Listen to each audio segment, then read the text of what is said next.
सीताराम, प्रणाम। आप सबको मां जानकी के जन्मदिन एवं श्रम दिवस की ढेर सारी शुभकामनाएं। लोक सुमंगल संवाद में एकात्म मानववाद में व्यक्ति को केंद्र बिंदु में रखा गया है।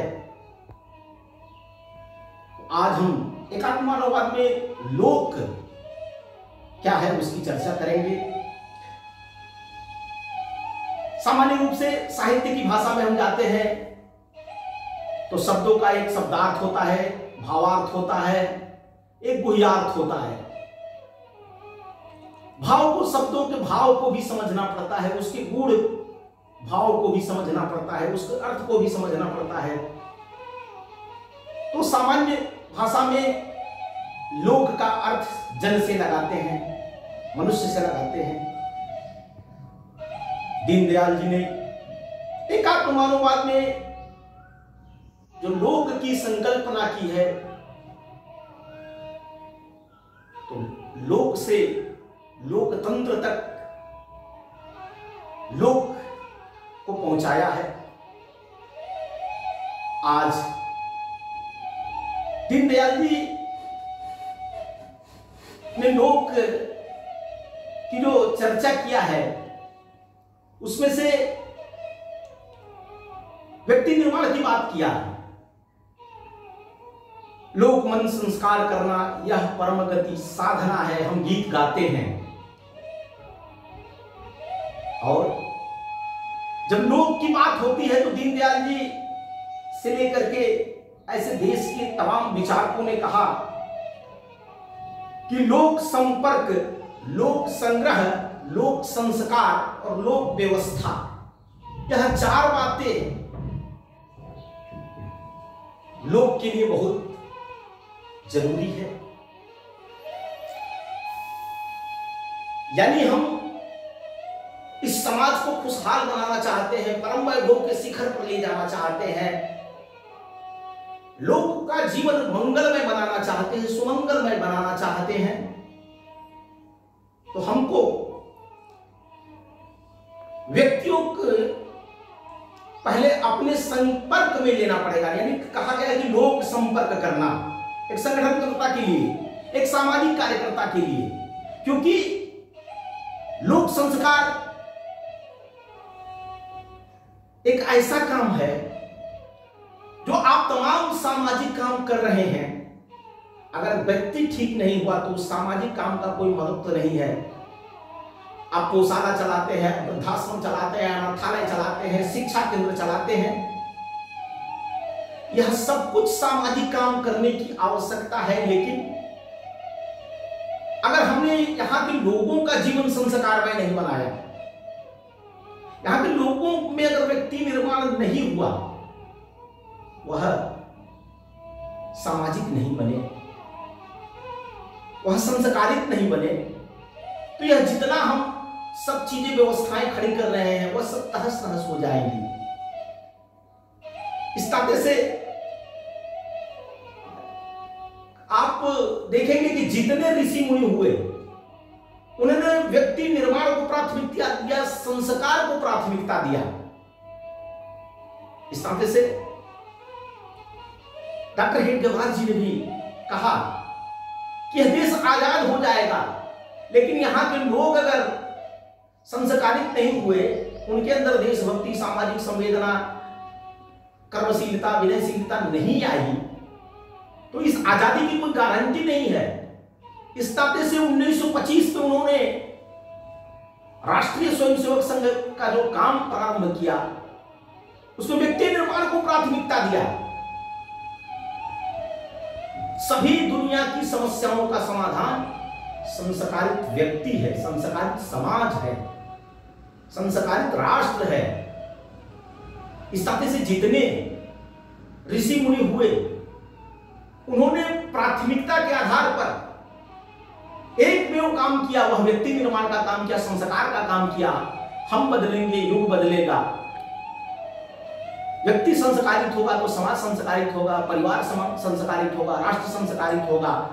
और हम जिस प्रकार की एक भव्य भारत की संकल्पना करते हैं, भव्य परिवार की संकल्पना करते हैं, दिव्य विश्व की संकल्पना करते हैं, वह संकल्पना पूरी होगी। यानी गुण अवगुण, धर्म अधर्म, नीति अनीति, जिस भी प्रकार की बातें हम करते हैं, समाज की जितने प्रकार की चुनौतियां हैं, उन चुनौतियों के समाधान में व्यक्ति की भूमिका है। इसलिए किसी भी संगठन को काम करने की अगर आवश्यकता है, उसमें अच्छे लोगों की आवश्यकता है। और अच्छे अगर लोग समाज जीवन में हमने यह संस्कार की प्रक्रिया नहीं चलाई तो नहीं मिलेंगे। इससे आधारभूत किसी भी संगठन का जो तत्व है उसमें व्यक्ति मूल है।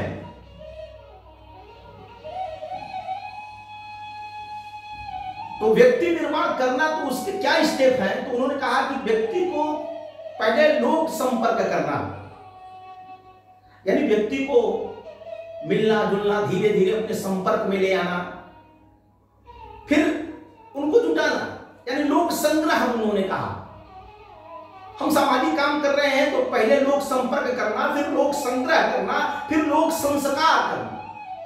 यानी हम जिस प्रकार का चाहते हैं उसके अंदर संस्कार विकसित हो, इसके लिए विभिन्न प्रकार की गतिविधियां चलाना। और जब संस्कारित व्यक्ति हो जाएगा तो समाज जीवन में लोक व्यवस्था देना, यानी लोकतंत्र में लोक व्यवस्था देना। ऐसे राजनैतिक दलों का जो काम है वह एकात्म मानववाद में लोक व्यवस्था देने के लिए एक संस्कारित व्यक्ति चाहिए।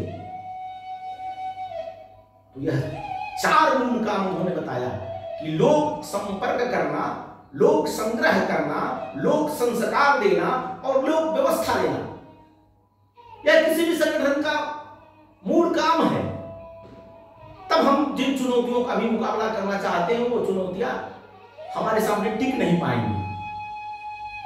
इसको महात्मा बुद्ध ने भी कहा कि बुद्धं शरणं गच्छामि, धम्मं शरणं गच्छामि, संघं शरणं गच्छामि।